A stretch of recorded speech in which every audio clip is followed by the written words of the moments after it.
ਵਾਹਿਗੁਰੂ ਜੀ ਕਾ ਖਾਲਸਾ ਵਾਹਿਗੁਰੂ ਜੀ ਕੀ ਫਤਿਹ। ਮੈਂ ਤੁਹਾਡੀ ਹੋਸਟ ਨੀਲਮ ਕੌਰ। ਮੈਂ ਟੀਵੀ 84 ਦੇ ਸਾਰੇ ਦਰਸ਼ਕਾਂ ਤੇ ਸਰੋਤਿਆਂ ਦਾ ਦਿਲੀ ਸਵਾਗਤ ਕਰਦੀ ਹਾਂ ਪ੍ਰੋਗਰਾਮ ਸੱਚੋ ਸੱਚ ਵਿੱਚ, ਜਿਹੜੇ ਇਸ ਪ੍ਰੋਗਰਾਮ ਨਾਲ ਦੇਸ਼ਾਂ ਵਿਦੇਸ਼ਾਂ ਤੋਂ ਜੁੜ ਚੁੱਕੇ ਨੇ। ਖਾਲਸਾ ਅਫੇਅਰ ਸੈਂਟਰ ਦੇ ਸੰਚਾਲਕ ਡਾਕਟਰ ਅਮਰਜੀਤ ਸਿੰਘ ਜੀ ਸਟੂਡੀਓ ਵਿੱਚ ਮੇਰੇ ਨਾਲ ਸ਼ਾਮਿਲ ਨੇ। ਆਉਣਾ ਮਿਲ ਕੇ ਅੱਜ ਦੀਆਂ ਵਿਚਾਰ ਚਰਚਾਵਾਂ ਕਰਦੇ ਹਾਂ। ਜੀ ਡਾਕਟਰ ਸਾਹਿਬ ਵਾਹਿਗੁਰੂ ਜੀ ਕਾ ਖਾਲਸਾ ਵਾਹਿਗੁਰੂ ਜੀ ਕੀ ਫਤਿਹ। ਜੀ ਡਾਕਟਰ ਸਾਹਿਬ ਜੀ ਆਇਆਂ ਨੂੰ ਪ੍ਰੋਗਰਾਮ ਸੱਚੋ ਸੱਚ ਵਿੱਚ। ਬਹੁਤ ਸ਼ੁਕਰੀਆ ਜੀ ਡਾਕਟਰ ਸਾਹਿਬ, ਅੱਜ 17 ਜਨਵਰੀ 2019 5 ਪੋਹ ਨਾਨਕਸ਼ਾਹੀ ਸੰਮਤ 550 ਦਾ ਦਿਨ ਹੈ ਤੇ ਡਾਕਟਰ ਸਾਹਿਬ ਪ੍ਰੋਗਰਾਮ ਸ਼ੁਰੂ ਕਰਨ ਤੋਂ ਪਹਿਲਾਂ ਅਸੀਂ ਆਪਣੇ ਦਰਸ਼ਕਾਂ ਤੇ ਸਰੋਤਿਆਂ ਨੂੰ ਹਮੇਸ਼ਾ ਤਰ੍ਹਾਂ ਦੱਸੀਏ ਵੀਰੋਸ, ਜੇ ਤੁਸੀਂ ਹੱਕ ਸੱਚ ਇਨਸਾਫ ਤੇ ਪੈਰਾ ਦਿੰਦਾ ਇੱਕੋ ਇੱਕ ਚੈਨਲ ਟੀਵੀ 84 ਨੂੰ ਦੇਖਣਾ ਚਾਹੁੰਦੇ ਹੋ ਤਾਂ ਤੁਸੀਂ ਦੇਖ ਸਕਦੇ ਹੋ spectrum cable, RCN cable, Bell Fibe cable in Canada, roku, Jadoo box, ਸ਼ਾਵਾ, ਫੇਸਬੁੱਕ, ਟੀਵੀ 84 ਦੀ ਐਪ ਰਾਹੀਂ online streaming and IP box ਤੇ ਤੁਸੀਂ ਟੀਵੀ 84 ਨੂੰ ਦੇਖ ਸਕਦੇ ਹੋ। ਅਸੀਂ ਆਪਣੇ ਦਰਸ਼ਕਾਂ ਨੂੰ ਇਹ ਵੀ ਦੱਸ ਦਈਏ ਜੋ ਸਾਡੇ ਪ੍ਰੋਗਰਾਮ ਦਾ ਸਮਾਂ ਹੈ ਉਹ 1.5 ਘੰਟਾ ਕਰ ਦਿੱਤਾ ਗਿਆ ਹੈ। ਤੁਸੀਂ ਇਸ ਨੂੰ 7:30 ਤੋਂ ਲੈ ਕੇ 9 ਵਜੇ ਤੱਕ ਮੰਡੇ ਥਰੂ ਫਰਾਈਡੇ ਦੇਖ ਸਕਦੇ ਹੋ। Thank you so much. So keep watching TV 84। ਜੀ ਡਾਕਟਰ ਸਾਹਿਬ, ਪ੍ਰੋਗਰਾਮ ਦੀ ਸ਼ੁਰੂਆਤ ਕਰਦੇ ਹਾਂ ਅੱਜ ਦੇ ਪਹਿਲੇ ਅਹਿਮ ਇਸ਼ੂ ਦੇ ਨਾਲ, ਕਰਤਾਰਪੁਰ ਕੋਰੀਡੋਰ ਜੋ ਅੱਜ ਦਾ ਆਪਾਂ ਡਿਸਕਸ ਕਰਾਂਗੇ ਇਸ ਮੁੱਦੇ ਦੇ ਉੱਤੇ। ਜੀ ਡਾਕਟਰ ਸਾਹਿਬ, ਕੀ ਵਿਚਾਰਾਂ ਨੇ ਤੁਹਾਡੀਆਂ? ਦੇਖੋ, ਜਦੋਂ ਤੋਂ ਨਵੰਬਰ ਦੇ ਤੀਸਰੇ ਚੌਥੇ ਹਫਤੇ 'ਚ ਕਰਤਾਰਪੁਰ ਕੋਰੀਡੋਰ ਦਾ ਇਸ਼ੂ ਪਾਕਿਸਤਾਨ ਸਰਕਾਰ ਦੀ ਗੁੱਡਵਿਲ ਦੇ ਥੱਲੇ ਜੀ ਉਸ ਦਾ ਜਿਹਦਾ ਚਰਚਾ 70-71 ਸਾਲ ਤੋਂ ਸਿੱਖ ਅਰਦਾਸ ਰੂਪ ਦੇ ਵਿੱਚ ਅਕਾਲ ਪੁਰਖ ਤੋਂ ਮੰਗਦੇ ਸੀ, ਪੋਲੀਟੀਕਲੀ ਅਸੀਂ ਦੇਖਦੇ ਹਾਂ ਕਿ 1998-99 ਤੋਂ ਇਹ ਮੰਗ ਜ਼ੋਰ ਫੜਦੀ ਚਲੀ ਗਈ ਔਰ ਡੇਰਾ ਬਾਬਾ ਨਾਨਕ ਦੇ ਮੁਕਾਮ ਤੇ ਉੱਥੇ ਖਲੋ ਕੇ ਡੇਰਾ ਬਾਬਾ ਨਾਨਕ ਤੋਂ ਕਰਤਾਰਪੁਰ ਵੱਲ ਮੂੰਹ ਕਰਕੇ ਅਰਦਾਸ ਕਰਨ ਦਾ ਸਿਲਸਿਲਾ ਜਥੇਦਾਰ ਕੁਲਦੀਪ ਸਿੰਘ ਵਡਾੜਾ ਹੋਰਾਂ ਨੇ ਸ਼ੁਰੂ ਕੀਤਾ ਜੀ। ਔਰ ਹੌਲੀ ਇਸ ਦੀ ਮੋਮੈਂਟਮ ਪਾਕਿਸਤਾਨ ਵੱਲੋਂ ਤਾਂ ਅਸੀਂ ਦੇਖਦੇ ਹਾਂ ਕਿ 1999 ਤੋਂ ਹੀ ਜਦੋਂ ਕਿ ਪਾਕਿਸਤਾਨ ਸਿੱਖ ਗੁਰਦੁਆਰਾ ਪ੍ਰਬੰਧਕ ਕਮੇਟੀ ਹੋਂਦ ਵਿੱਚ ਆਈ, ਇਸ ਮੁੱਦੇ ਦੇ ਉੱਤੇ ਜਿਹੜੀ ਹੈ ਉਹਨਾਂ ਦੀ ਸੀਰੀਅਸਨੈਸ, ਜਿਹੜੀਆਂ ਸਕਸੈਸਿਵ ਹਕੂਮਤਾਂ ਸਨ, ਭਾਵੇਂ ਉਹ ਨਵਾਜ਼ ਸ਼ਰੀਫ ਦੀ ਸਿਵਲੀਅਨ ਹਕੂਮਤ ਸੀ ਜਾਂ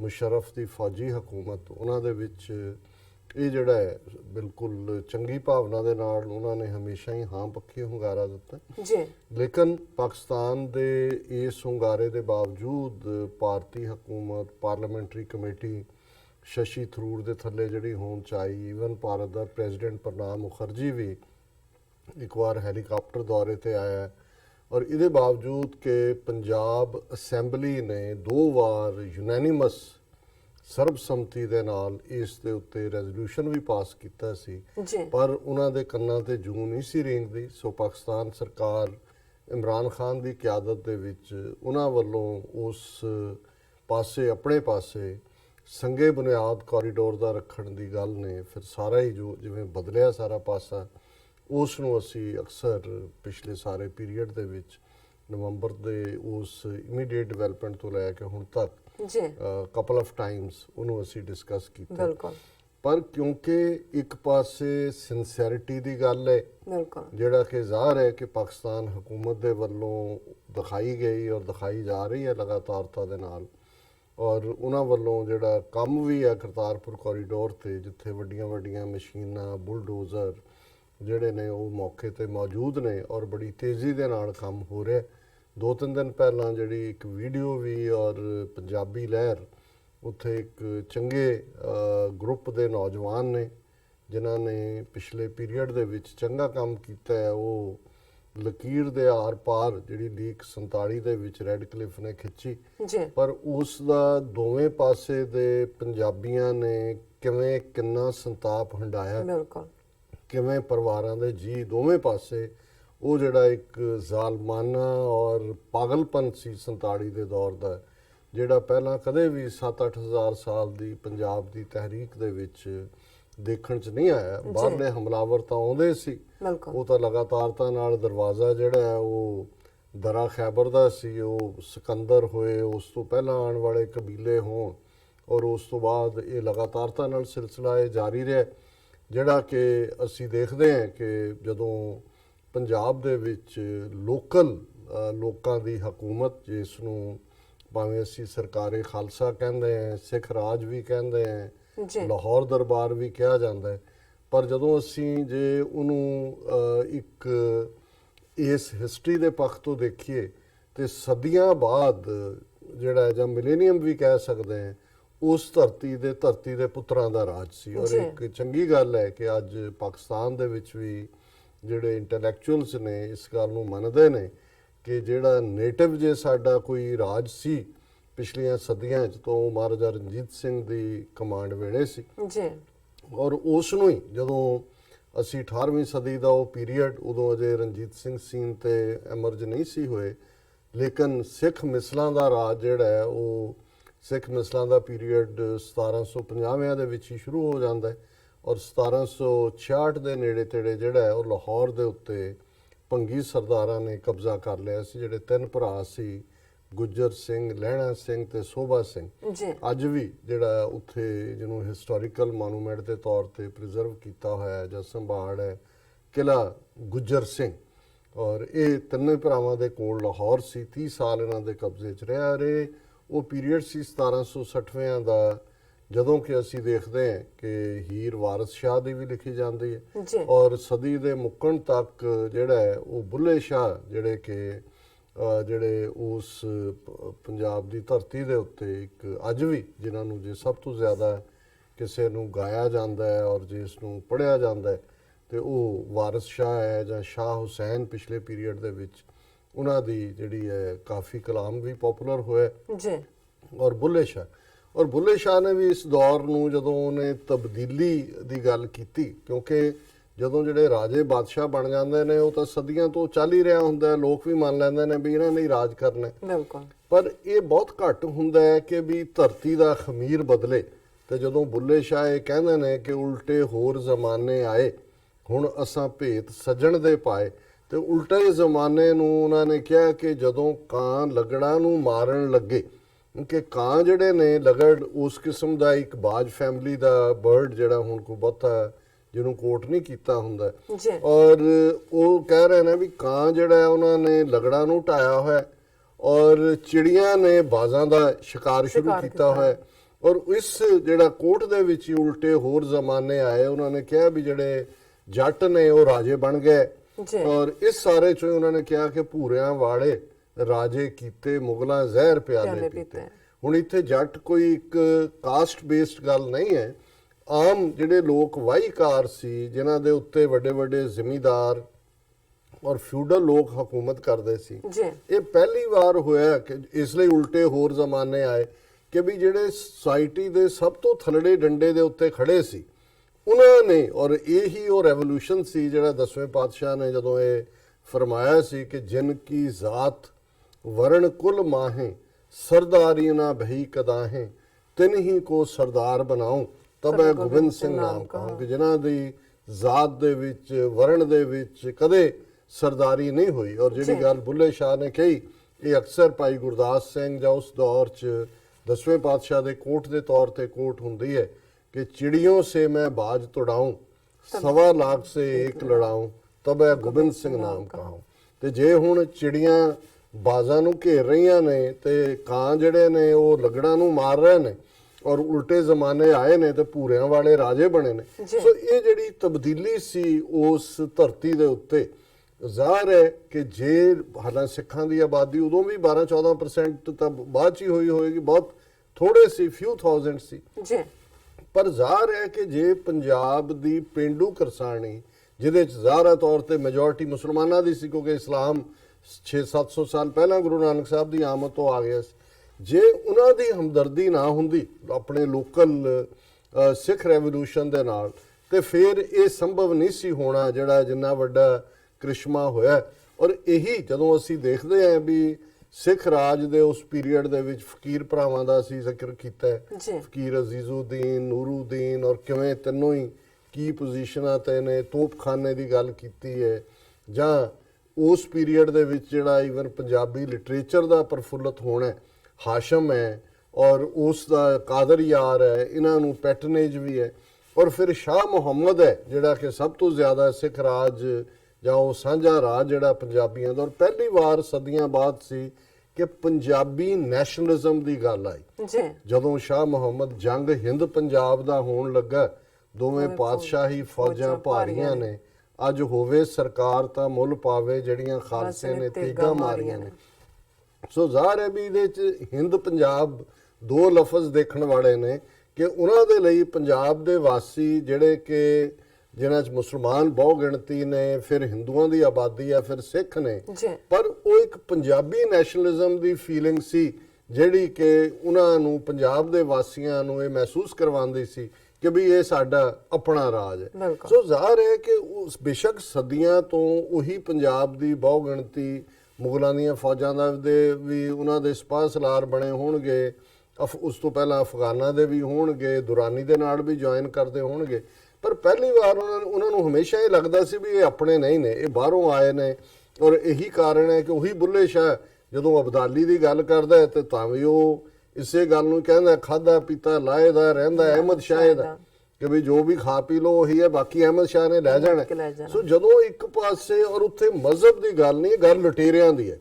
ਇੱਕ ਉਹ ਨੇ ਜਿਹੜੇ ਆਏ ਜਿਨ੍ਹਾਂ ਨੇ ਰਾਜ ਸਥਾਪਿਤ ਕੀਤਾ, ਮੁਗਲ ਘੱਟੋ ਘੱਟ ਦਿੱਲੀ 'ਚ 300-400 ਸਾਲ ਬੈਠੇ ਆ ਕੇ, ਲੇਕਿਨ ਉਹ ਨਾਦਰ ਸ਼ਾਹ ਹੋਏ, ਅਹਿਮਦ ਸ਼ਾਹ ਅਬਦਾਲੀ ਹੋਏ, ਇਹ ਸਾਰੇ ਤਾਂ ਲੁਟੇਰੇ ਹੀ ਸੀ, ਆਏ ਔਰ ਲੁੱਟ ਕੇ ਚਲੇ ਗਏ। ਔਰ ਇਸ ਦੌਰ ਦੇ ਵਿੱਚ ਅਸੀਂ ਦੇਖਦੇ ਹਾਂ ਕਿ ਇਹ ਜਿਹੜੀ ਸਾਂਝ ਸੀ ਆਪਸ ਦੀ, ਔਰ ਅੰਗਰੇਜ਼ਾਂ ਦਾ ਲਗਭਗ 98 ਸਾਲ ਦਾ ਰਾਜ ਰਿਹਾ, ਭਾਵੇਂ ਯੂਪੀ, ਬਿਹਾਰ, ਬੰਗਾਲ, ਉਹਨਾਂ ਥਾਵਾਂ ਦੇ ਉੱਤੇ ਜਿਹੜੇ ਨੇ ਫਿਰਕੂ ਫਸਾਦ ਹੁੰਦੇ ਰਹੇ ਹਿੰਦੂਆਂ ਮੁਸਲਮਾਨਾਂ ਦੇ ਵਿੱਚ, ਪਰ ਪੰਜਾਬ ਦੇ ਵਿੱਚ ਕਦੇ ਲਾਰਜ ਸਕੇਲ ਕੀ, ਕਦੇ ਵੀ ਉਸ ਲੈਵਲ ਦੇ ਉੱਤੇ ਥੋੜੀ ਬਹੁਤ ਕਿਸੇ ਮਾਮਲੇ ਦੇ ਉੱਤੇ ਕੋਈ ਬਿਟਰਨੈਸ ਹੋਈ, ਕਿਤੇ ਗੁਰਦੁਆਰੇ ਜਾਂ ਮਸਜਿਦ ਦਾ ਰੌਲਾ, ਜਿਵੇਂ ਉਸ ਲਾਹੌਰ ਦੇ ਵਿੱਚ ਜਿਹਨੂੰ ਜਿਹੜਾ ਗੁਰਦੁਆਰਾ ਸ਼ਹੀਦ ਸਿੰਘਾਂ ਸਿੰਘਣੀ ਹੈ, ਔਰ ਉਸ ਦੇ ਨਾਲ ਉਹ ਮਸਜਿਦ ਸੀ ਪਹਿਲਾਂ ਜਾਂ ਗੁਰਦੁਆਰਾ ਸੀ, ਇਸ ਦੇ ਉੱਤੇ ਰਿਹਾ।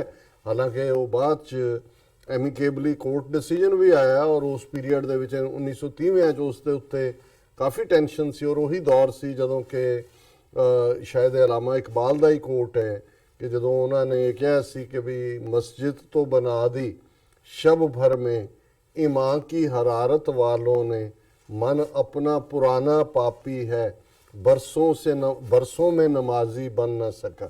सो ये थोड़ी बहुत टेंशन 30 फिर 1994 ਹੋਈ, ਪਰ ਜੋ 47 ਦਾ ਪਾਗਲਪਨ ਸੀ ਉਹ ਪਹਿਲਾਂ ਘੱਟੋ ਘੱਟ ਜਿੰਨਾ ਮੈਨੂੰ ਸਮਝ ਹੈ ਜਾਂ ਜਿੰਨਾ ਦੇਖਣ ਦਾ ਮੌਕਾ ਜਾਂ ਪੜ੍ਹਨ ਦਾ ਮੌਕਾ ਮਿਲਿਆ, ਇਹ ਪਹਿਲਾਂ ਕਦੇ ਨਹੀਂ ਸੀ ਦੇਖਿਆ ਗਿਆ।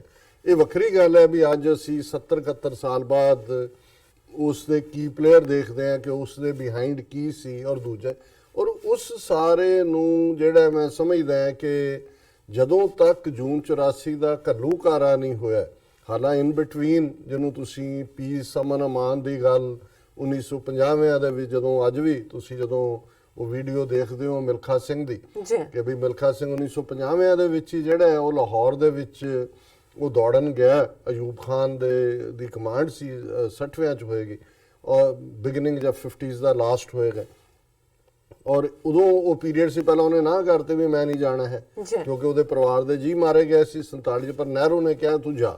ਔਰ ਜਿਹਦੇ ਨਾਲ ਮੁਕਾਬਲਾ ਸੀ ਉਹ ਸਭ ਤੋਂ ਜਿਹੜਾ ਵੱਡਾ ਉਹ ਮੰਨਿਆ ਜਾਂਦਾ ਸੀ ਕਿ ਵੀ ਉਹਦੇ 100 ਮੀਟਰ ਸਪ੍ਰਿੰਟ ਤਾਂ ਉਹ ਜਿੱਤਦਾ ਹੀ ਸੀ, ਔਰ ਕਿ ਵੀ ਉਹ ਸਭ ਤੋਂ ਤੇਜ਼ ਦੌੜਾ ਕੇ, ਹਾਲਾਂਕਿ ਇੱਕ ਪਹਿਲੇ ਕਿਸੇ ਏਸ਼ੀਅਨ ਮੈਚ ਮਿਲਖਾ ਸਿੰਘ ਨੇ ਉਹਨੂੰ ਬੀਟ ਕੀਤਾ ਸੀ, ਪਰ ਇਹ ਸੀ ਕਿ ਵੀ ਉਦੋਂ ਜਿਹੜਾ ਉਹ ਗਲਤੀ ਨਾਲ ਹੋ ਗਿਆ।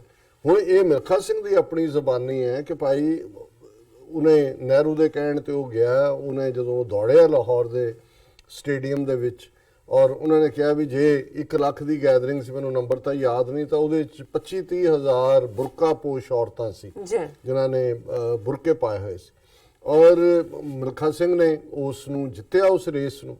ਔਰ ਉਹਨਾਂ ਨੇ ਕਿਹਾ ਵੀ ਫਿਰ ਮੈਨੂੰ ਇਹ ਕਿਹਾ ਗਿਆ ਕਿ ਵੀ ਮੈਂ ਉਹ ਜਿਵੇਂ ਹੁੰਦਾ ਕਿ ਵੀ ਸਾਰੇ ਸਟੇਡੀਅਮ ਦਾ ਚੱਕਰ ਲਾਵਾਂ, ਔਰ ਇਹ ਕਹਿੰਦੇ ਵੀ ਮੈਂ ਤਾਂ, ਮੀਡੀਆ ਨੇ ਵੀ ਇਸ ਗੱਲ ਨੂੰ ਬਿਆਨ ਕੀਤਾ ਕਿ ਉਹਨਾਂ ਬੁਰਕਾਪੋਸ਼ ਔਰਤਾਂ ਨੇ ਵੀ ਆਪਣਾ ਉਹ ਚੁੱਕ ਕੇ ਜਿਹੜਾ ਹਿਜਾਬ ਹੈ ਉਹਨਾਂ ਨੇ ਮਿਲਖਾ ਸਿੰਘ ਨੂੰ ਦੇਖਿਆ। ਔਰ ਜਦੋਂ ਅਵਾਰਡ ਲੈਣ ਗਿਆ ਅਯੂਬ ਖਾਨ ਨੇ ਕਿਹਾ ਕਿ ਸਰਦਾਰ ਜੀ ਠੇਠ ਪੰਜਾਬੀ ਚ ਕਿ ਤੁਸੀਂ ਦੌੜੇ ਨਹੀਂ, ਤੁਸੀਂ ਉੱਡੇ ਹੋ। ਤਾਂ ਜਿਹੜਾ ਫਲਾਈਂਗ ਸਿੱਖ ਦਾ ਟਾਈਟਲ ਹੈ ਇਹ ਅਯੂਬ ਖਾਨ ਨੇ ਦਿੱਤਾ, ਔਰ ਇਹ ਮਿਲਖਾ ਸਿੰਘ ਉਹਨੇ ਹਰ ਥਾਂ ਤੇ ਇਸ ਨੂੰ ਉਹ ਕਹਿੰਦਾ ਹੈ ਕਿ ਵੀ ਉਹ ਰਿਮਾਰਕ। ਔਰ ਮੈਂ ਇਹ ਸਮਝਦਾ ਵੀ ਇਹ ਲਾਹੌਰੀਆਂ ਦੀ ਉਹ ਸਪਿਰਿਟ ਸੀ ਕਿ ਇਹਦੇ ਬਾਵਜੂਦ ਕਿ ਅਜੇ 15 ਸਾਲ ਪਹਿਲਾਂ ਕੀ ਹੋਇਆ ਸੀ, ਇਹਦੇ ਬਾਵਜੂਦ ਕਿ ਉਹਨਾਂ ਦੀ ਗਰਾਊਂਡ ਦੇ ਉੱਤੇ ਉਹਨਾਂ ਦਾ ਜਿਹੜਾ ਸਭ ਤੋਂ ਫਾਸਟ ਜਿਹੜਾ ਦੌੜਨ ਵਾਲਾ ਦੌੜਾਕ ਸੀ ਉਸ ਨੂੰ ਮਿਲਖਾ ਸਿੰਘ ਬੀਟ ਕਰ ਰਿਹਾ ਸੀ। ਪਰ ਇਹ ਇੱਕ ਯੂਨੀਕ ਸਪਿਰਿਟ ਹੈ ਲਾਹੌਰੀਆਂ ਦੀ ਔਰ ਉਸ ਧਰਤੀ ਦੇ ਜਾਇਆਂ ਦੀ। ਲੇਕਿਨ ਅਸੀਂ ਦੇਖਦੇ ਹਾਂ ਵੀ ਕਿਵੇਂ ਕੋਈ ਵੀ ਗੁੱਡਵਿਲ, ਉਹ ਭਾਵੇਂ ਗੁਰਦੁਆਰਿਆਂ ਦੇ ਦਰਸ਼ਨਾਂ ਦੇ ਹਵਾਲੇ ਨਾਲ ਸੀ, ਭਾਰਤ ਸਰਕਾਰ ਨੇ ਨਾ ਕੋਈ ਅਟੈਂਪਟ ਕੀਤਾ। ਜੇ ਸਿੱਖਾਂ ਨੇ ਕਦੇ ਮੰਗ ਕੀਤੀ ਤਾਂ ਉਹਨਾਂ ਨੇ ਕੋਲਡ ਸ਼ੋਲਡਰ ਕੀਤਾ। ਅਦਰਵਾਈਜ਼ ਕਈ ਮੌਕੇ ਇਨ ਬਿਟਵੀਨ ਆਏ ਜਿਹਦੇ 'ਚ ਕਿ ਭਾਰਤ ਉਸ ਪੋਜੀਸ਼ਨ 'ਚ ਸੀ ਕਿ ਜਿੱਥੇ ਉਹ ਈਵਨ ਐਗਰੈਸਿਵਲੀ ਮੰਗ ਕਰ ਸਕਦਾ ਸੀ। ਸ਼ਿਮਲਾ ਐਗਰੀਮੈਂਟ ਵੀ ਉਹਦਾ ਇੱਕ ਹਿੱਸਾ ਸੀ, ਲੇਕਿਨ ਉਹਨਾਂ ਦਾ ਕਦੇ ਵੀ ਇੰਟਰਸਟ ਨਹੀਂ ਸੀ ਕਿ ਵੀ ਇਹ ਆਪਸ ਦੇ ਵਿੱਚ ਸਾਂਝ ਦੀ ਗੱਲ ਤੁਰੇ। ਔਰ ਮੈਂ ਸਮਝਦਾ ਹਾਂ ਵੀ ਜੇ ਪਿਛਲੇ ਨਵੰਬਰ 25-26 ਤੋਂ ਲੈ ਕੇ ਹੁਣ ਅਜੇ ਜਨਵਰੀ 25-26 ਆਈ ਨਹੀਂ ਹੈ, ਇਹਨਾਂ ਲੈਸ ਦੈਨ 2 ਮੰਥਸ ਦੇ ਵਿੱਚ ਜੇ ਦੁਨੀਆ ਦੇ ਵਿੱਚ ਸਿੱਖਾਂ ਦਾ ਰਿਸਪੌਂਸ, ਪਾਕਿਸਤਾਨੀ ਭੈਣਾਂ ਭਰਾਵਾਂ ਦਾ ਪਿਆਰ, ਇਹ ਸਾਰਾ ਅਸੀਂ ਦੇਖਣਾ ਹੋਏ ਤਾਂ ਫਿਰ ਜਿਹੜੇ ਇੰਡੀਅਨ ਰੂਲਰਸ ਜਿਨ੍ਹਾਂ ਨੇ 47 ਦੀ ਮਿਸਚਿਫ ਨੂੰ ਜਿਨ੍ਹਾਂ ਨੇ ਮਾਸਟਰਮਾਈਂਡ ਕੀਤਾ, ਸਾਡੀ ਜਿਹੜੀ ਹੈ ਉਹ ਅਹਿਮਕ ਕਿਸਮ ਦੀ ਕਮ ਅਕਲ ਲੀਡਰਸ਼ਿਪ 47 ਦੇ ਦੌਰ ਦੀ, ਉਸ ਖੇਡ ਨੂੰ ਸਮਝ ਨਹੀਂ ਸਕੀ ਔਰ ਉਹ ਸਾਰਾ ਜਿਹੜਾ ਸੀ ਅਸੀਂ ਇੱਕ ਦੂਜੇ ਦੇ ਗਲ ਵੱਢੇ। ਲੇਕਿਨ ਹੁਣ ਜਦੋਂ ਕਿ ਇੱਕ ਗੁੱਡਵਿਲ ਕੋਰੀਡੋਰ ਜਿਹੜਾ ਇੱਕ ਜਿਵੇਂ ਕਮੈਂਟ ਕਿਸੇ ਨੇ ਕੀਤਾ ਸੀ ਕਿ ਇੱਕ ਗਲਿਆਰਾ ਨਹੀਂ ਹੈ, ਇਹ ਦਿਲਾਂ ਦੇ ਦਰਵਾਜ਼ੇ ਖੁੱਲੇ ਨੇ। ਸੋ ਜ਼ਾਹਰ ਹੈ ਕਿ ਸਿੱਖਾਂ ਦੀ, ਮੁਸਲਮਾਨਾਂ ਦੀ ਸਾਂਝ, ਦੋਵਾਂ ਪੰਜਾਬਾਂ ਦੀ ਸਾਂਝ ਇਸ ਪਾਸੇ ਵੱਲ ਔਰ ਇਹ ਸਾਰੀ ਗੱਲ ਤੁਰ ਰਹੀ ਹੈ। ਲੇਕਿਨ ਕਿਸ ਅੰਦਾਜ਼ ਦੇ ਵਿੱਚ ਇਹਨੂੰ ਪਹਿਲਾਂ ਭਾਰਤੀ ਏਜੰਸੀਆਂ ਨੇ, ਉਹੀ ਕੈਪਟਨ ਅਮਰਿੰਦਰ ਜਿਹੜਾ ਖੁਦ ਕਦੇ ਜਦੋਂ ਪਹਿਲੀ ਵਾਰੀ ਚੀਫ ਮਿਨਿਸਟਰ ਬਣਿਆ, ਪਾਕਿਸਤਾਨੀ ਪੰਜਾਬ ਗਿਆ, ਉਹਨੂੰ ਵਾਪਸੀ ਤੇ ਘੋੜਾ ਵੀ ਜਿਹੜਾ ਉਹ ਦਿੱਤਾ, ਹਾਲਾਂਕਿ ਉਹਨੂੰ ਕਦੇ ਘੋੜੇ ਨੂੰ ਉਹਨਾਂ ਨੇ ਉਹਨੂੰ ਕੁਆਰੰਟਾਈਨ ਕਰਕੇ ਜਿਹੜਾ ਉਹ ਰੱਖ ਲਿਆ, ਫਿਰ ਉਹ ਮਰ ਗਿਆ ਉੱਥੇ ਹੀ। ਲੇਕਿਨ ਇਹਨੂੰ ਵੀ ਲੱਗਦਾ ਸੀ ਕਿ ਭਾਈ ਇਹ ਅਸੀਂ ਕਿਉਂ ਨਹੀਂ ਆਪਸ ਚ ਰਲ ਸਕਦੇ ਔਰ ਇਹ ਖੇਡਾਂ ਖੁੱਡਾਂ ਦੀ ਗੱਲ। ਔਰ ਉਸ ਜ਼ਮਾਨੇ 'ਚ ਜਿਹੜੇ ਹੁਣ ਪੰਜਾਬ ਅਸੈਂਬਲੀ ਦੇ ਸਪੀਕਰ ਨੇ, ਉਦੋਂ ਪੰਜਾਬ ਦਾ ਚੀਫ ਮਿਨਿਸਟਰ ਸੀ ਚੌਧਰੀ, ਮੈਨੂੰ ਉਹਨਾਂ ਦਾ ਨਾਂ ਨਹੀਂ ਇੱਕਦਮ ਯਾਦ ਆ ਰਿਹਾ। ਔਰ ਇਹ ਜਿਹੜਾ ਸਾਰਾ ਪਾਰਟ ਹੈ ਇਹ ਸਾਰੇ ਨੂੰ, ਲੇਕਿਨ ਜਦੋਂ ਇਹਨੇ ਇਹ ਦੇਖਿਆ ਕਿ ਵੀ ਹੁਣ ਇਹ ਬੀਜੇਪੀ ਤੇ ਹਿੰਦੂ ਤਵੀਆਂ ਨੂੰ ਖੁਸ਼ ਕਰਨਾ ਤੇ ਇਹਨੇ ਬਿਲਕੁਲ ਆਪੋਜ਼ਿਟ ਲਾਈਨ ਲਈ। ਪਰ ਮੈਂ ਸਮਝਦਾ ਹਾਂ ਵੀ ਜਿਵੇਂ ਕੁਝ ਚੀਜ਼ਾਂ ਕ੍ਰਿਸ਼ਮਾ ਵੀ ਹੋ ਰਹੀਆਂ ਬਾਬੇ ਨਾਨਕ ਦਾ, ਕੁਝ ਤੁਸੀਂ ਇਹਨਾਂ ਸਿਆਸਤਦਾਨਾਂ ਦੇ ਹਲਕੇਪਨ ਨੂੰ ਵੀ ਦੇਖ ਸਕਦੇ ਹੋ ਕਿ ਕਿਸ ਹੱਦ ਤੱਕ ਅਮਰਿੰਦਰ ਨੇ ਉਹਨਾਂ ਦੇ ਨਾਲੋਂ ਵੀ ਵੱਧ, ਬੀਜੇਪੀ ਨੇ ਆਪ ਤਾਂ ਮੋਦੀ ਔਰ ਉਹਨਾਂ ਤੇ ਕ੍ਰੈਡਿਟ ਲੈਣਾ ਸ਼ੁਰੂ ਕਰਤਾ, ਇਹ ਭੌਂਕਾ ਅੱਗੇ ਖੜਾ ਕਰਤਾ ਜਿਹੜਾ ਲੱਗਾ ਹੋਇਆ ਸੀ ਜੀ ਇਹ ਤਾਂ ਟੈਰਰਿਜ਼ਮ ਦਾ ਕੋਰੀਡੋਰ ਔਰ ਇਹ ISI ਦਾ ਔਰ ਦੂਸਰਾ। ਔਰ ਇਹਦੇ ਉਲਟ ਨਵਜੋਤ ਸਿੱਧੂ ਨੇ ਜ਼ਾਹਰਾ ਤੌਰ ਦੇ ਉੱਤੇ ਇੰਨੀ ਕੁ ਗੁੱਡਵਿਲ ਜਿੱਤੀ ਦੋਨੋਂ ਪਾਸਿਓਂ ਹੀ ਕਿ ਵੀ ਇਹਦੇ ਬਾਵਜੂਦ ਕਿ ਵੀ ਉਸ ਨੂੰ ਟਰੋਲ ਕੀਤਾ ਹਿੰਦੂ ਤਵੀਆਂ ਨੇ, ਮੀਡੀਆ ਨੇ, ਲੇਕਿਨ ਇਵੈਂਚੁਅਲੀ ਉਹਨਾਂ ਨੂੰ ਵੀ ਲੱਗਾ ਕਿ ਵੀ ਇਹ ਇੱਕ ਲੂਜ਼ਿੰਗ ਗੇਮ ਹੈ ਔਰ ਗਵਰਨਮੈਂਟ ਨੇ ਜਿਹੜਾ ਇਸ ਨੂੰ, ਮੋਦੀ ਨੇ ਜਿਵੇਂ ਹੁਣ ਉਹ ਸਾਰੇ ਨੂੰ ਕ੍ਰੈਡਿਟ ਆਪਣੇ ਖਾਤੇ 'ਚ ਪਾਉਣ ਲਈ ਇਲੈਕਸ਼ਨ ਰੈਲੀਜ਼ ਦੇ ਵਿੱਚ ਵੀ ਔਰ ਪਿਛਲੇ ਮੌਕੇ ਤੇ ਵੀ ਗੱਲਬਾਤ ਕੀਤੀ। ਹੁਣ ਇਹ ਕਰਾਮਾਤ ਹੈ ਜਾਂ ਇਹਦੀ ਅਮਰਿੰਦਰ ਨੂੰ ਇਹ ਨਜ਼ਰ ਆ ਰਿਹਾ ਵੀ ਪਾਰਲੀਮੈਂਟ ਦੀ ਚੋਣਾਂ 3 ਮਹੀਨੇ ਬਾਅਦ ਆ ਰਹੀਆਂ ਨੇ ਔਰ ਜਿਸ ਹੱਦ ਤੱਕ ਜਾ ਕੇ ਇਹਨੇ ਕਰਤਾਰਪੁਰ ਕੋਰੀਡੋਰ ਦਾ ਵਿਰੋਧ ਕੀਤਾ, ਸਿੱਖਾਂ ਦੇ ਵਿੱਚ ਇਹ ਬਿਲਕੁਲ ਛੁਟਿਆਇਆ ਗਿਆ ਔਰ ਇਹਦੇ ਜਿਹੜੇ ਇੱਕ ਸਟੇਜ ਦੇ ਉੱਤੇ ਇਹਦੇ ਸੋਹਲੇ ਗਾਣ ਵਾਲੇ ਸੀ ਉਹਨਾਂ ਨੂੰ ਵੀ ਮੈਂ ਗਾਲਾਂ ਕੱਢਦਿਆਂ ਸੁਣਿਆ। ਔਰ ਹੁਣ ਇਹਨੇ ਬਿਲਕੁਲ ਅਦਰਵਾਈਜ਼ ਟਰਨ ਲਈ ਹੈ। ਔਰ 2 ਦਿਨ ਪਹਿਲਾਂ ਇਹਦਾ ਅਸੀਂ ਇੱਕ ਦਿਨ ਸਟੇਟਮੈਂਟ ਅਸੀਂ ਪਾਸਿੰਗ ਰੈਫਰੈਂਸ ਗੱਲ ਕੀਤੀ ਸੀ ਕਿ ਜੀ ਇਹ ਜਿਹੜਾ ਪਾਸਪੋਰਟ ਨਹੀਂ ਹੋਣਾ ਚਾਹੀਦਾ ਔਰ ਮੈਂ ਉਹਦੇ 'ਚ ਕਿਹਾ ਸੀ, ਮੈਂ ਕਿਹਾ ਜੀ ਲਾਂਘੇ ਦੀ ਅੰਡਰਸਟੈਂਡਿੰਗ ਹੀ ਇਹ ਹੈ ਕਿ ਵੀ ਇਹ ਜਿਹੜਾ ਕੋਈ ਹੋਰ ਸ਼ਨਾਖਤ ਹੋਏਗੀ ਔਰ ਜਿਹੜਾ ਆਣ ਜਾਣ ਦਾ ਖੁੱਲ੍ਹਾ ਹੋਏਗਾ, ਇਹਨੇ ਵਿੱਚੋਂ ਪਾਸਪੋਰਟ ਦੀ ਗੱਲ ਕਿੱਥੋਂ ਕਰ ਲਈ। ਪਰ ਜ਼ਾਹਰ ਹੈ ਕਿ ਵੀ ਜਿਹੜੀ ਵੀ ਇਨਸਾਈਡ ਇਹਨਾਂ ਦੀ ਮੀਟਿੰਗ ਹੋਈ ਹੋਏਗੀ ਉਹਦੇ 'ਚ ਪਾਸਪੋਰਟ ਦੀ ਨੈਸੈਸਿਟੀ ਦੀ ਗੱਲ ਹੋਏਗੀ। ਔਰ ਇਹ ਗੱਲ ਕੱਲ ਜਦੋਂ ਸਾਹਮਣੇ ਆਈ ਕਿ ਜਿਹੜਾ ਵਿਜੇ ਸਾਂਪਲਾ ਜਿਹੜਾ ਬੀਜੇਪੀ ਦਾ ਪੰਜਾਬ ਦਾ ਚੀਫ ਸੀ ਔਰ ਹੁਣ ਉਹ ਮਿਨਿਸਟਰ ਆਫ ਸਟੇਟ ਹੈ, ਉਹਦੀ ਜਿਹੜੀ ਸਟੇਟਮੈਂਟ ਜਦੋਂ ਆਈ, ਕਿਉਂਕਿ ਅਮਰਿੰਦਰ ਨੇ 2 ਦਿਨ ਪਹਿਲਾਂ ਇਹ ਸਟੇਟਮੈਂਟ ਦਿੱਤੀ ਸੀ ਕਿ ਪਾਸਪੋਰਟ ਦੀ ਲੋੜ ਨਹੀਂ ਹੋਣੀ ਚਾਹੀਦੀ, ਉਹਨੇ ਕੱਲ ਕਿਹਾ ਪਾਸਪੋਰਟ ਕਾਂਟ ਬੀ ਡਨ ਅਵੇ ਵਿਦ ਸੇਜ਼ ਸੰਪਲਾ। ਉਹਨੇ ਕਿਹਾ ਜੀ ਪਾਸਪੋਰਟ ਕਿਵੇਂ ਖਤਮ ਕਰ ਸਕਦੇ। ਫਿਰ ਉਹਨੇ ਕਿਹਾ ਕਿ ਵੀ ਇਹ ਜਿਹੜਾ ਹੈ ਇਹ ਮੰਗ ਹੈ ਅਮਰਿੰਦਰ ਸਿੰਘ ਦੀ passport free access to Kartarpur Sahib in Pakistan through the proposed corridor. ਉਹਦੇ ਤੇ ਉਹਨੇ ਕਿਹਾ but keeping in mind the hostile relations between the two, it will be wrong even to think about it. ਉਹਨੇ ਕਿਹਾ ਜੀ ਇਹ ਤਾਂ ਸੋਚਣਾ ਬੰਦ ਕਰ ਦਿਓ, ਇੰਨੀ ਸਾਡੇ ਦੁਸ਼ਮਣੀ ਭਰੇ ਸਬੰਧ ਨੇ ਜੀ ਪਾਕਿਸਤਾਨ ਦੇ ਨਾਲ, ਅਸੀਂ ਕਿੱਥੋਂ ਪਾਸਪੋਰਟ ਫ੍ਰੀ ਐਕਸੈਸ ਦੇ ਸਕਦੇ ਹਾਂ। ਬਿਲਕੁਲ in my opinion the passport should be mandatory while visa can be given for a day or two. ਹੁਣ ਵੀਜ਼ਾ ਵੀ ਵਿੱਚ ਲੈ ਆਂਦਾ ਜੀ, ਫਿਰ ਜੇ ਵੀਜ਼ਾ ਤੇ ਪਾਸਪੋਰਟ ਹੀ ਰੱਖਣੇ ਨੇ, ਫਿਰ ਕੋਰੀਡੋਰ ਦੀ ਉਹ ਤੋਂ ਪਹਿਲਾਂ ਹੀ ਜਾ ਰਹੇ ਨੇ ਜਿਨ੍ਹਾਂ ਨੇ ਜਾਣਾ। ਬਿਲਕੁਲ ਬਿਲਕੁਲ ਜਿਹੜੇ ਗੁਰਦੁਆਰਿਆਂ ਦੇ ਦਰਸ਼ਨਾਂ ਨੂੰ ਜਾਂਦੇ ਨੇ, ਵੀਜ਼ਾ ਪਾਕਿਸਤਾਨ ਨੇ ਦੇਣਾ, ਤੁਹਾਡਾ ਕੋਈ ਨਹੀਂ ਹੈ। ਔਰ ਪਾਸਪੋਰਟ ਵਾਲੀ ਗੱਲ, ਫਿਰ ਇਹਨੂੰ ਇਹ ਨੇਪਾਲ ਨਾਲ ਕੰਪੇਅਰ ਕਰ ਰਿਹਾ ਜੀ। ਦੇਖੋ ਨੇਪਾਲ ਦੇ ਨਾਲ we have friendly relations with Nepal, but a passport is required to visit the country. On the other hand, we don't have good relations with Pakistan and it is thus wrong or even to think about passport free travel. ਦੇਖੋ ਜੀ ਇਧਰ ਤਾਂ ਸਾਡਾ ਦੁਸ਼ਮਣੀ ਵਾਲਾ ਮਾਹੌਲ ਹੈ, ਔਰ ਫਿਰ ਤੁਸੀਂ ਅੱਗੋਂ ਦੇਖੋ ਵੀ ਕਿਸ ਹੱਦ ਤੱਕ ਝੂਠ ਬੋਲਦੇ ਨੇ। ਪਾਸਪੋਰਟ ਦਾ ਕੀ ਹੈ, ਕਹਿੰਦਾ everyone has a passport these days, ਹਰ ਇੱਕ ਦੇ ਕੋਲ ਪਾਸਪੋਰਟ ਹੈ, ਔਰ ਜੇ ਨਹੀਂ ਹੈ those who can't have can get it in 24 hours। ਵੀ ਨਹੀਂ ਅਸੀਂ ਉਹ ਇਹਦੇ ਤੇ ਪਾਸਪੋਰਟ ਬਣਾਉਣਾ ਉੱਥੇ ਇਵੇਂ ਜਿਵੇਂ ਮੂਨ ਦੇ ਸਪੇਸ ਤੇ ਜਾਣਾ। ਬਿਲਕੁਲ ਕਿਉਂਕਿ ਉਹਨਾਂ ਨੇ ਪੁਲਿਸ ਇਨਕੁਆਇਰੀਜ਼, ਇੰਟੈਲੀਜੈਂਸ ਇਨਕੁਆਇਰੀ, ਦੂਜੀਆਂ ਇਨਕੁਆਇਰੀਜ਼, ਫਿਰ ਵੀ ਜਦੋਂ ਤੱਕ ਕੋਈ ਉਹ ਦਫ਼ਤਰ ਦਾ ਬੰਦਾ ਲੱਭ ਕੇ ਉਹਦੀ ਮੁੱਠੀ 'ਚ 5-7 ਹਜ਼ਾਰ ਰੁਪਈਆ ਨਹੀਂ ਪਾਉਂਦੇ, ਉਹ ਕਦੇ ਪਾਸਪੋਰਟ ਆਇਆ ਹੀ ਨਹੀਂ ਹੈ। ਮੈਂ ਅਜੇ ਤੱਕ ਨਹੀਂ ਸੁਣਿਆ ਹੈ ਉੱਥੇ ਕਿ 24 ਘੰਟੇ ਜੇ ਵਿਜੇ ਸੰਪਲੇ ਨੂੰ ਇਹਨੂੰ ਆਪ ਕਹੋ ਵੀ ਅਪਲਾਈ ਕਰਕੇ ਦਿਖਾਏ ਔਰ ਲੈ ਕੇ ਦਿਖਾਏ। ਸੋ ਕੁੱਲ ਮਿਲਾ ਕੇ ਸੋ ਜ਼ਾਹਰ ਹੈ ਕਿ ਵੀ ਉਹਨੇ ਆਪਣਾ ਦੱਸ ਦਿੱਤਾ। ਹੁਣ ਚਾਹੀਦਾ ਤਾਂ ਇਹ ਸੀ ਕਿ ਜਿਹੜਾ ਅਮਰਿੰਦਰ ਹਫ਼ਤਾ ਪਹਿਲਾਂ ਤੱਕ ਸਭ ਤੋਂ ਭੌਂਕਾ ਸੀ ਵੱਡਾ ਕਰਤਾਰਪੁਰ ਕੋਰੀਡੋਰ ਨੂੰ, ISI, ਟੈਰਰਿਜ਼ਮ, ਸਿਕਿਉਰਿਟੀ, ਸੰਪਲਾ ਵੀ ਤਾਂ ਸਿਕਿਉਰਿਟੀ ਦੀ ਗੱਲ ਹੀ ਕਰ ਰਿਹਾ ਜੀ, ਪਾਸਪੋਰਟ ਬਿਨਾਂ ਅਸੀਂ ਕਿੱਦਾਂ ਜਾਣ ਦਈਏ। ਹੁਣ ਇਹ ਕਿਉਂ ਜਿਹਾ ਯੂ ਟਰਨ ਹੈ ਜਾਂਦਾ ਇਹਨੂੰ। ਮੈਂ ਜਿਵੇਂ ਅੱਜ ਇੱਕ ਸਾਡੇ ਦੋਸਤ ਜੋਕਿੰਗਲੀ ਕਿਹਾ, ਮੈਂ ਉਹਨੂੰ ਪੁੱਛਿਆ, ਮੈਂ ਕਿਹਾ ਅਮਰਿੰਦਰ ਨੂੰ ਕੀ ਹੋਇਆ? ਕਹਿੰਦੇ ਖੁਰਕ ਪਈ ਹੈ ਇਹਨੂੰ ਤੇ ਖੁਰਕ ਕੇ ਕਹਿੰਦਾ ਇਹਨੇ ਸਾਰੇ ਪਾਸੇ ਲਹੂ ਕੱਢ ਲਿਆ।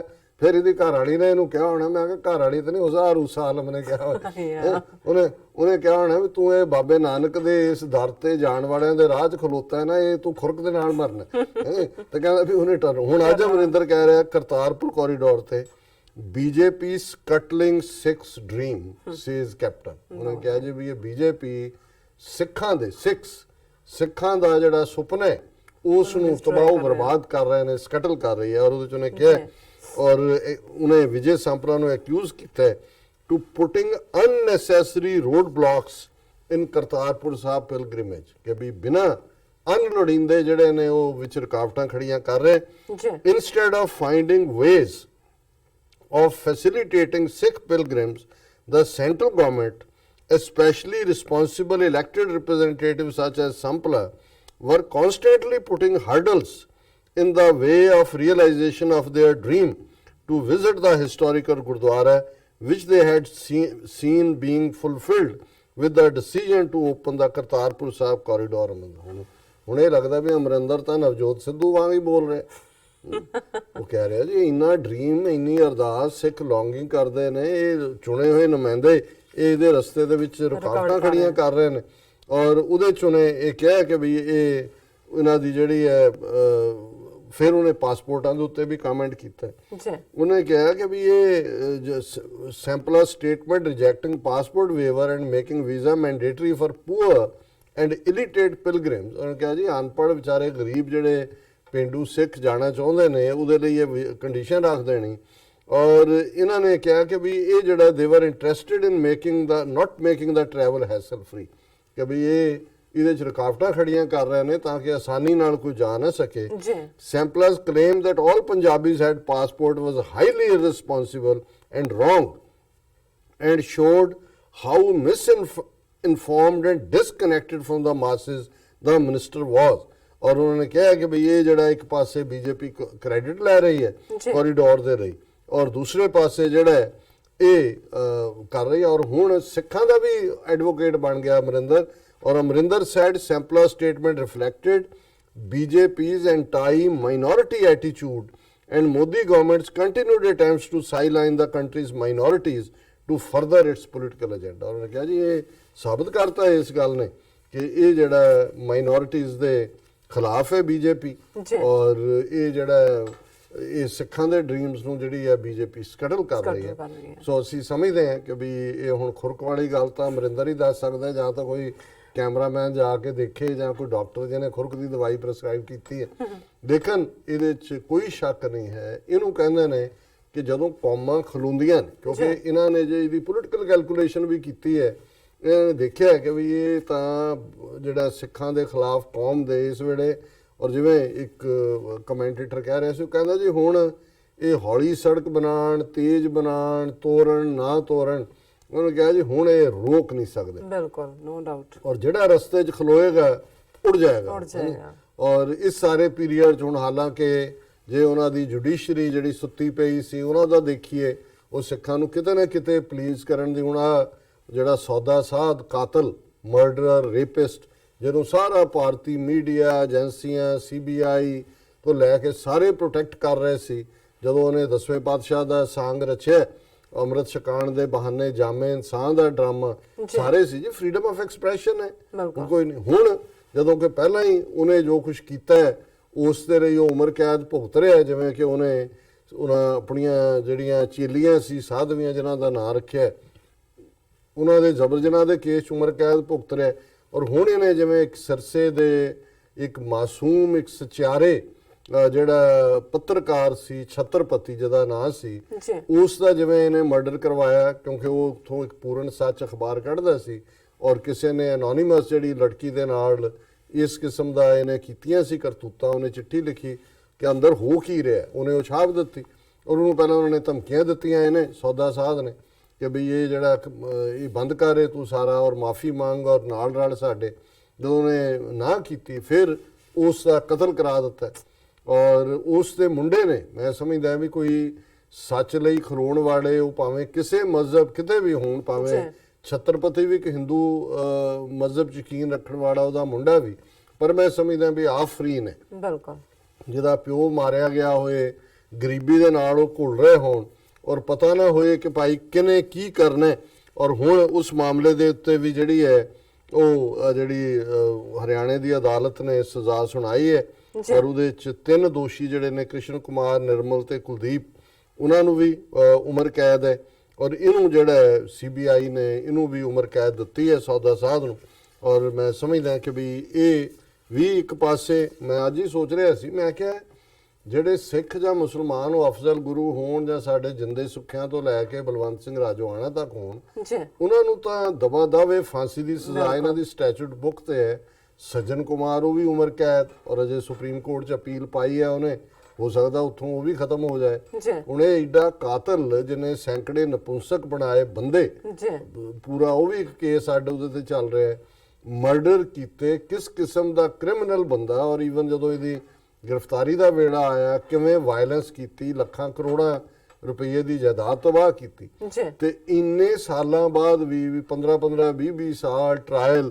ਔਰ ਇਹ ਕੇਸ ਵੀ ਇੱਕ ਰਜਿੰਦਰ ਸੱਚਰ, ਜਿਹੜਾ ਕਿ ਇੱਕ ਇਮਾਨਦਾਰ ਸੁਪਰੀਮ ਕੋਰਟ ਦਾ ਵਕੀਲ, ਜਿਹਨੇ ਇਸ ਕੇਸ ਨੂੰ ਮੁਫਤ ਲੜਿਆ, ਕਿਉਂਕਿ ਉਹਨੇ ਸੋਚਿਆ ਕਿ ਵੀ ਇਹ ਗਰੀਬ ਵਿਚਾਰਾ, ਇਹਦਾ ਪਿਓ ਵੀ ਮਾਰਿਆ, ਔਰ ਉਹਨੂੰ ਲੱਗਾ ਵੀ ਸੱਚਾਈ ਦੀ ਇਹਨੇ ਕੀਮਤ ਦਿੱਤੀ ਹੈ ਜ਼ਿੰਦਗੀ ਦੇ ਕੇ। ਹੁਣ ਇੰਨੇ ਸਾਲਾਂ ਬਾਅਦ ਵੀ ਹੈ ਤੇ ਜੀ ਉਮਰ ਕੈਦ ਦੇਖੋ। ਔਰ ਹੁਣ ਜਦੋਂ ਸਿੱਖਾਂ ਦਾ ਕੋਈ ਵਾਕਿਆ ਸਾਹਮਣੇ ਆਉਂਦਾ ਤੇ ਪਿਛਲੀ 50 ਸਾਲ ਦੀ ਕਹਾਣੀ ਸਿੱਖਾਂ ਦੀ ਕੱਢ ਲੈਂਦੇ ਨੇ। ਕਿਸੇ ਨੇ, ਹਾਲਾਂ ਸਭ ਨੇ ਸਜ਼ਾ ਦੀ ਖਬਰ ਲਾਈ, ਇਹ ਹੋਇਆ ਔਰ ਫਲਾਣਾ ਹੋਇਆ, ਔਰ ਕਿਸੇ ਨੇ ਇਸ ਸਾਧ ਦੀਆਂ ਕਰਤੂਤਾਂ ਕੀ ਨੇ, ਕੀਤਾ ਕੀ ਹੈ, ਇਹਨੂੰ ਕਿਵੇਂ BJP ਨੇ ਪੈਟਰਨਾਈਜ਼ ਕੀਤਾ, ਕਿਵੇਂ ਮੋਦੀ ਨੇ ਇਹਦੇ ਨਾਲ ਸਟੇਜ ਸਾਂਝੀ ਕੀਤੀ, ਕਿਵੇਂ ਜਿਹੜਾ ਉਹਨਾਂ ਦਾ ਵਿਜ ਹੈਲਥ ਮਿਨਿਸਟਰ ਹੈ ਹਰਿਆਣੇ ਦਾ, ਉਹਦੇ ਫੜੇ ਜਾਣ ਤੋਂ 3-4 ਹਫ਼ਤੇ ਪਹਿਲਾਂ ਕਿੰਨੇ ਕਰੋੜ ਦਾ ਚੈੱਕ ਦੇ ਕੇ ਆਇਆ ਕਿ ਵੀ ਤੁਸੀਂ ਬਹੁਤ ਚੰਗਾ ਕੰਮ ਕਰ ਰਹੇ ਹੋ। ਕਿਵੇਂ ਸੌਦਾ ਸਾਧ ਨੇ ਹਰਿਆਣੇ 'ਚ BJP ਨੂੰ ਵੋਟਾਂ ਪਵਾਈਆਂ, ਕਿਵੇਂ ਮਨੋਹਰ ਲਾਲ ਖੱਟਰ ਔਰ BJP ਦੀ ਸਾਰੀ ਕੈਬਨਿਟ ਜਿਹੜੀ ਉਹਨੂੰ, ਕਿਸੇ ਨੇ ਇਹ ਸਟੋਰੀ ਨਹੀਂ ਕੀਤੀ, ਕਿਉਂਕਿ ਉਹਨਾਂ ਨੂੰ ਸੂਟ ਨਹੀਂ ਕਰਦਾ। ਸੋ ਅਸੀਂ ਸਮਝਦੇ ਹਾਂ ਕਿ ਵੀ ਇਹ ਜਿਹੜਾ ਪਾਰਟ ਹੈ ਕਰਤਾਰਪੁਰ ਕੋਰੀਡੋਰ ਦਾ, ਇਹ ਜਿੱਥੇ ਸਿੱਖਾਂ ਦੇ ਲਈ ਇੱਕ ਜਜ਼ਬਾਤੀ ਇਸ਼ੂ ਸੀ, ਮਜ਼ਹਬੀ ਇਸ਼ੂ ਸੀ, ਜ਼ਾਹਰਾ ਤੌਰ ਦੇ ਉੱਤੇ ਸੈਂਟੀਮੈਂਟਸ ਜਿਹੜੇ ਨੇ ਤੁਹਾਡੇ ਮਜ਼ਹਬ ਨਾਲ ਜੁੜੇ ਹੁੰਦੇ ਨੇ, ਪਰ ਮੈਂ ਸਮਝਦਾ ਹਾਂ ਵੀ ਇਸ ਦੇ ਨਾਲ ਹੁਣ ਇਹ ਜਿਹੜੀਆਂ ਹਿੰਦੂਤਵੀ ਪਾਰਟੀਆਂ ਨੇ, BJP ਹੋਏ, ਕਾਂਗਰਸ ਹੋਏ, ਅਮਰਿੰਦਰ ਵਰਗੇ ਟੁੱਚੇ ਹੋਣ, ਵਿਜੇ ਸਾਂਪਲੇ ਵਰਗੇ ਲੋਕ, ਜਿਹੜਾ ਦਲਿਤ ਚਿਹਰਾ ਪੰਜਾਬ ਦੇ ਵਿੱਚ ਖੜਾ ਕੀਤਾ, ਉਹਨਾਂ ਤੋਂ ਕੀ ਕਰਵਾ ਰਹੇ ਨੇ, ਏਜੰਸੀਆਂ ਕੀ ਗੇਮ ਖੇਡ ਰਹੀਆਂ। ਔਰ ਇਸ ਸਾਰੇ ਦੇ ਬਾਵਜੂਦ ਮੈਂ ਸਮਝਦਾ ਹਾਂ ਵੀ ਸਾਨੂੰ ਇਸ ਗੱਲ ਨੂੰ ਜਿਹੜਾ ਉਹ ਸਰਾਹਣਾ ਬਣਦਾ ਹੈ ਕਿ ਪਾਕਿਸਤਾਨ ਜੋ ਉਸਨੇ ਇਕਰਾਰ ਕੀਤਾ ਹੈ, ਔਰ ਅਸੀਂ ਇਹਦੇ ਕਨਕਲੂਡਿੰਗ ਪਾਰਟ 'ਚ ਪੰਜਾਬੀ ਲਹਿਰ ਜਿਨ੍ਹਾਂ ਦਾ ਮੈਂ ਜ਼ਿਕਰ ਕੀਤਾ ਹੈ ਵੀ ਉਹਨਾਂ ਨੇ ਬਹੁਤ ਚੰਗਾ ਕੰਮ ਕੀਤਾ ਹੈ ਇਹ ਸਾਰੇ ਪੀਰੀਅਡ ਦੇ ਵਿੱਚ। 47 ਦੇ ਇਸ ਪਾਗਲਪਨ ਦੇ ਦੌਰ ਦੇ ਜਿਹੜੇ ਦੋਨੋਂ ਪਾਸੇ ਹੀ ਸਫਰਰ ਨੇ, ਜਿਨ੍ਹਾਂ ਦੇ ਘਰਾਂ ਦੇ ਜੀ ਮਰਵਾਏ, ਆਪਣਾ ਸਭ ਕੁਝ ਛੱਡ ਕੇ ਉਹ ਵਾਪਸ ਮੁੜੇ, ਔਰ ਅੱਜ ਇਹਨਾਂ ਦੀ ਪੰਜਾਬੀ ਲਹਿਰ ਹੋਰ ਵੀ ਹੁਣ ਕੁਝ ਗਰੁੱਪ ਨੇ ਇਹਦੇ ਤੇ ਕੰਮ ਕਰ ਰਹੇ ਨੇ, ਉਹ ਉਹਨਾਂ ਦੇ ਜਾ ਕੇ ਇੰਟਰਵਿਊ ਕਰਦੇ ਨੇ, ਔਰ ਇੱਕ ਸਵਾਲ ਜਿਹੜਾ ਉਹਦੇ ਚੋਂ ਜ਼ਰੂਰ ਪੁੱਛਦੇ ਨੇ ਕਿ ਜੀ ਸਮਾਂ ਹੁਣ ਦਾ ਚੰਗਾ ਹੈ ਕਿ ਉਹ ਵਕਤ ਜਿਹੜਾ 47 ਤੋਂ ਪਹਿਲਾਂ। ਔਰ ਦੋਨੋਂ ਪਾਸਿਆਂ ਦੇ ਮੈਂ ਉਹਨਾਂ ਚੋਂ ਕੁਝ ਜਿਹੜੇ ਨੇ ਐਪੀਸੋਡ ਦੇਖੇ ਨੇ, ਦੋਨੋਂ ਪਾਸਿਆਂ ਦੇ ਕਹਿੰਦੇ ਨੇ ਨਹੀਂ ਉਹ ਬਹੁਤ ਮੁਹੱਬਤਾਂ ਦਾ ਟਾਈਮ ਸੀ। ਕਈ ਬਜ਼ੁਰਗ 80 90 ਸਾਲ ਦੇ ਜਿਹੜੇ ਨੇ ਉਹ ਆਵਾਜ਼ਾਂ ਮਾਰਦੇ ਨੇ ਕਿ ਉਹ ਮਰਨ ਤੋਂ ਪਹਿਲਾਂ ਮੈਂ ਬੰਤਾ ਸਿੰਘ ਨੂੰ ਮਿਲਣਾ, ਲਛਮਣ ਸਿੰਘ ਮੇਰੇ ਨਾਲ ਘੁਲਦਾ ਰਿਹਾ ਸੀ ਔਰ ਮੇਰੇ ਨਾਲ ਦੂਸਰਾ ਜਿਹੜਾ ਇਹ ਸਾਰਾ ਪਾਰਟ ਰਿਹਾ। ਸੋ ਇਹ ਜਿਹੜੀ ਵੀਡੀਓ ਹੈ ਪੰਜਾਬੀ ਲਹਿਰ ਦੀ, ਸਾਡੇ ਦਰਸ਼ਕ ਡਾਇਰੈਕਟਲੀ ਵੀ ਜਾ ਕੇ ਦੇਖ ਸਕਦੇ ਨੇ, ਪਰ ਅਸੀਂ ਜਿਹੜਾ ਕਿਉਂਕਿ ਲੰਬੀ ਵੀਡੀਓ ਹੈ 12 ਮਿੰਟ ਦੀ, ਸਾਰੀ ਤਾਂ ਨਹੀਂ ਕਿਉਂਕਿ ਬਾਅਦ ਦੇ ਵਿੱਚ ਕੁਝ ਉਹਨਾਂ ਨੇ ਆਪਸ ਦੇ ਵਿੱਚ ਇੰਟਰਵਿਊ ਔਰ ਕਾਲਾਂ ਕੁਲਾਂ ਵੀ ਰਹੀਆਂ ਨੇ, ਪਰ ਪਹਿਲੇ ਕੁਝ ਮਿੰਟ ਜਿਹਦੇ 'ਚ ਕਿ ਉੱਥੇ ਕੰਮ ਹੁੰਦਾ ਦਿਖਾਇਆ ਜਾ ਰਿਹਾ ਹੈ। ਅਸੀਂ ਚਾਹਾਂਗੇ ਕਿ ਵੀ ਕਿਉਂਕਿ ਇਹ ਇੱਕ ਟ੍ਰਿਬਿਊਟ ਵੀ ਹੈ ਪਾਕਿਸਤਾਨ ਸਰਕਾਰ ਦੇ ਕੰਮ ਨੂੰ, ਔਰ ਮੈਂ ਸਮਝਦਾ ਵੀ ਪੰਜਾਬੀ ਲਹਿਰ ਦੀ ਟੀਮ ਜਿਹੜੀ ਕਿ, ਔਰ ਮੈਂ ਜਦੋਂ ਉਹਨਾਂ ਦੇ ਦੇਖਦਾ ਜਿਹੜੇ ਉਹਨਾਂ ਦੇ ਲਵਲੀ ਭਾਜੀ ਜਿਹੜਾ ਸਿੱਖੀ ਸਰੂਪ ਸੋਹਣਾ 6 ਫੁੱਟ ਲੰਬਾ ਸਿੱਖ ਜਵਾਨ ਹੈ, ਔਰ ਨਾਸਰ ਢਿੱਲੋਂ, ਔਰ ਉਹਨਾਂ ਦੇ ਵਿੱਚ ਉਹ ਪਿਆਰ ਹੈ, ਹਮਦਰਦੀ ਹੈ, ਉਹ ਸਮਝਦੇ ਨੇ ਨੁਆਂਸ ਕੀ ਹੈ, ਔਰ ਇੰਟਰਵਿਊਜ਼ ਕਰਨ ਲੱਗਿਆਂ ਵੀ ਉਹ ਸੈਂਟੀਮੈਂਟਸ ਦਾ ਜ਼ਰੂਰ ਖਿਆਲ ਰੱਖਦੇ ਨੇ, ਲੇਕਿਨ ਉਹਨਾਂ ਦਾ ਇਹ ਵੀ ਹੁੰਦਾ ਵੀ ਸੱਚ ਵੀ ਸਾਹਮਣੇ ਆਏ। ਸੋ ਉਹ ਸਮਝਦੇ ਨੇ ਵੀ ਕਰਤਾਰਪੁਰ ਲਾਂਘਾ ਜਿਹੜਾ ਹੈ, ਇਹ ਜਿਹੜਾ ਐਫਰਟ ਦੋਨੋਂ ਪਾਸਿਆਂ ਦੀ ਸਾਂਝ ਦਾ ਸੀ, ਕਰਤਾਰਪੁਰ ਲਾਂਘਾ ਸੱਚਮੁੱਚ ਉਸ ਦੇ ਉੱਤੇ ਇੱਕ ਪੱਕਾ ਪੁਲ ਬਣਿਆ, ਔਰ ਇਹ ਇਕੱਲਾ ਅੱਗੇ ਜਿਹੜਾ ਬੀੜੀਆਂ ਦੇ ਪੁਲ ਬਣਾਉਣ ਵਾਲੀ ਗੱਲ ਨਹੀਂ ਹੈ, ਇਹ ਪੱਕੇ ਪੁਲ ਦੀ ਗੱਲ ਹੈ। ਦੋਨਾਂ ਪੰਜਾਬਾਂ ਦੀ ਸਾਂਝ, ਦੋਨਾਂ ਕੌਮਾਂ ਦੀ ਸਾਂਝ, ਔਰ ਭਵਿੱਖ ਦੇ ਖਾਲਿਸਤਾਨ ਔਰ ਪਾਕਿਸਤਾਨ ਦੀ ਸਾਂਝ। ਸੋ ਫਿਊ ਮਿੰਟਸ ਜਿਹੜੇ ਨੇ ਮੈਂ ਆਪਣੀ ਟੈਕਨੀਕਲ ਟੀਮ ਨੂੰ ਕਹਾਂਗਾ ਕਿ ਇਸ ਵੀਡੀਓ ਨੂੰ ਚਲਾ ਲੈਣ ਜੀ। ਰਾਜ ਸਾਹਿਬ ਕਿ ਇੰਡੀਆ ਦਾ ਬਾਰਡਰ ਹੈਗਾ ਔਰ ਇਸ ਵਕਤ ਅਸੀਂ ਮੌਜੂਦ ਹਾਂ ਕਰਤਾਰਪੁਰ ਸਾਹਿਬ ਦੇ ਵਿੱਚ, ਔਰ ਲਾਂਘੇ ਦੇ ਉੱਪਰ ਜੋ ਕੰਮ ਹੋ ਰਿਹਾ ਅਸੀਂ ਆਓ ਵਿਖਾਉਂਦੇ ਹਾਂ ਤੁਹਾਨੂੰ ਸਾਰਾ ਕੰਮ। ਅਗਰ ਮੇਰੀ ਬੈਕ ਸਾਈਡ ਤੇ ਤੁਸੀਂ ਵਿਖਾ ਦਿਓ ਤੇ ਤੁਸੀਂ ਵੇਖ ਸਕਦੇ ਹੋ ਕਿ ਇਸ ਵਕਤ ਇੱਥੇ ਬਹੁਤ ਹੀ ਜ਼ਿਆਦਾ ਹੈਵੀ ਮਸ਼ੀਨਰੀ ਜਿਹੜੀ ਹੈ ਉਹ ਲੱਗ ਚੁੱਕੀ ਹੈ, ਔਰ ਮੈਂ ਤੇ ਕੰਮ ਵੇਖ ਕੇ ਪਰੇਸ਼ਾਨ ਹੋ ਗਿਆ ਵਾਂ। ਪਾਕਿਸਤਾਨ ਵਾਲੇ ਪਾਸੇ ਲਗਭਗ 35% ਕੰਮ ਮੁਕੰਮਲ ਹੋ ਚੁੱਕਿਆ ਹੈ, ਔਰ ਬਹੁਤ ਹੀ ਜਲਦ ਇਸ ਬਾਰਡਰ ਦੀ ਟਾਈਮ ਜਿਹੜਾ ਹੈ ਉਹ ਖਤਮ ਹੋਣ ਵਾਲਾ ਹੈ। ਪੰਜਾਬ ਦੀ ਗਲਵਕੜੀ ਜਿਹੜੀ ਹੈ ਬਹੁਤ ਹੀ ਜਲਦੀ ਪੈਣ ਵਾਲੀ ਹੈ। ਸੋ ਗੁਰੂ ਨਾਨਕ ਪਾਤਸ਼ਾਹ ਬਖਸ਼ਿਸ਼ਾਂ ਕਰੇ ਸਾਰੇ ਹੀ ਸਿੱਖ ਕੌਮ ਵਾਸਤੇ। ਬਹੁਤ ਹੀ ਵਧੀਆ ਗੱਲ ਹੈ। ਅਸੀਂ ਪਾਕਿਸਤਾਨ ਗਵਰਨਮੈਂਟ ਦਾ ਦਿਲ ਦੀ ਅਤਿ ਗਹਿਰਾਈਆਂ ਨਾਲ ਧੰਨਵਾਦ ਕਰਦੇ ਹਾਂ, ਸ਼ੁਕਰੀਆ ਕਰਦੇ ਹਾਂ।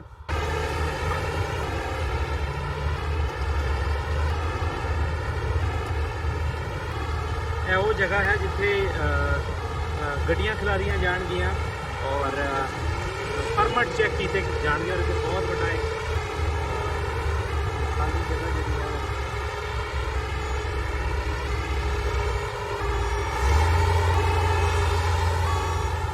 ਇਹ ਟਰਮੀਨਲ ਬਣ ਰਿਹਾ ਇੱਥੇ। ਬਿਲਕੁਲ ਅਸੀਂ ਰੈੱਡ ਜ਼ੋਨ ਦੇ ਵਿੱਚ ਆ। ਮੇਰੀ ਬੈਕ ਸਾਈਡ ਤੇ ਤੁਸੀਂ ਵੇਖ ਸਕਦੇ ਹੋ ਬਾਰਡਰ, ਔਰ ਇੱਥੇ ਟਰਮੀਨਲ ਬਣੇਗਾ ਔਰ ਇੱਥੋਂ ਹੀ ਇੱਥੇ ਤੱਕ ਇੰਡੀਆ ਵੱਲੋਂ ਪੈਦਲ ਆਉਣਗੇ ਲੋਕ, ਔਰ ਇੱਥੋਂ ਉਹਨਾਂ ਨੂੰ ਗੱਡੀ 'ਚ ਲਿਜਾਇਆ ਜਾਏਗਾ ਦਰਬਾਰ ਸਾਹਿਬ ਕਰਤਾਰਪੁਰ। ਅੱਜ ਉਹ ਅੱਗੇ ਵੀ ਚੱਲਦੇ हैं।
ਸਾਹਿਬ ਸਾਡੇ ਦਰਸ਼ਕਾਂ ਨੇ ਇਹ ਪੰਜਾਬੀ ਲਹਿਰ ਰਾਹੀਂ ਜੋ ਵੀਡੀਓ ਬਣਾਈ ਹੈ, ਜਿਸ ਤਰ੍ਹਾਂ ਕਿ ਜੋ ਕਰਤਾਰਪੁਰ ਕੋਰੀਡੋਰ ਦੇ ਉੱਪਰ ਕੰਮ ਚੱਲ ਰਿਹਾ, ਅਸੀਂ ਇਮਰਾਨ ਖਾਨ ਸਰਕਾਰ ਦੇ ਬਹੁਤ-ਬਹੁਤ ਅਸੀਂ ਉਹਨਾਂ ਨੂੰ ਮੁਬਾਰਕਾਂ ਵੀ ਦਿੰਦੇ ਹਾਂ ਔਰ ਸ਼ੁਕਰੀਆ ਅਦਾ ਵੀ ਕਰਦੇ ਹਾਂ। ਪਰ ਜੋ ਆਪਣੀ ਇੰਡੀਅਨ ਸਰਕਾਰ ਹੈ, ਦੇਖੋ ਉਹ ਗੱਲਾਂ ਹੀ ਕਰ ਰਹੇ ਨੇ, ਇੱਕ ਦੂਜੇ ਤੇ ਇਲਜ਼ਾਮ ਹੀ ਲਗਾ ਰਹੇ ਨੇ। ਆਪਣੀ ਨਹੀਂ ਹੈ, ਇਸ ਲਈ ਤਾਂ ਗੈਰ ਹੋਰ ਕੀ ਹੁੰਦਾ। ਤੇ ਮੈਂ ਇਹ ਵੀ ਦੱਸਦੇ ਹਾਂ ਕਿ ਅੱਜ 9:30 ਤੋਂ 10 ਵਜੇ ਦੇ ਟਾਈਮ ਸਲੋਟ ਦੇ ਵਿੱਚ ਬੀਬੀ ਗੁਰਮੀਤ ਕੌਰ, ਜਿਨ੍ਹਾਂ ਨੇ ਬਹੁਤ ਵਧੀਆ ਕੰਮ ਕੀਤਾ ਹੈ, ਉਹਨਾਂ ਨੇ ਬੱਚਿਆਂ ਦੇ ਲਈ ਦੋਨੋਂ ਹੀ ਸ਼ਾਹਮੁਖੀ ਔਰ ਗੁਰਮੁਖੀ ਦੇ ਵਿੱਚ ਬੇਸ ਜਿਹੜੀਆਂ ਨੇ ਪੁਸਤਕਾਂ ਕਿਤਾਬਾਂ ਲਿਖੀਆਂ ਨੇ ਜੀ।